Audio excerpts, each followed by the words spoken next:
kulwa musajjani dono ziyo wakiri tujja kale kitundu ekyaffe tweyawule nga babadde batusudde muki nga babadde tebakoze bwenkanya ne mukazi mukadde nina emyaka 8 esente z'abakadde zijja buli kintu kijja tebatuyamba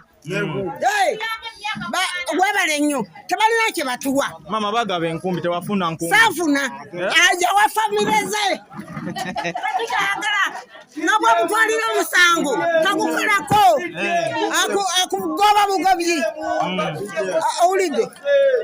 nze ni mukazi mukadde sinza kwogera bya bulimba amazima ga Katonda nti kiri nti omusajja oyo tumukoye ense mukoye okujjako abeeri abatategeera abantu be bagula tumukoye wakiri bwe bigaana okulonda omuntu waffe gwe twagala tugenda kwesalamu ebitundu ebi afuge eri awaabwe ne mukodomiwe ffenaffe tufugeno banaye wotunulira wowulira ebigambo bya maama oyo ekyamazima kiraga nti nno si mumativu na buli kintu kyonna kyonna ekigenze mu maaso olunaku luno olwaleero. Ssentebe twagala tumufuna atubuulire kati ki ekiddako eri abatuuze b'e Namattu essaawa eno. Kyensobola okuzzaako ngenda sooka ngumya abantu b'e Namattu kubanga babadde n'ennyota yaabwe wabula okusinziira ku mbeera eriwo ne orders ezoogerwako tetusuubira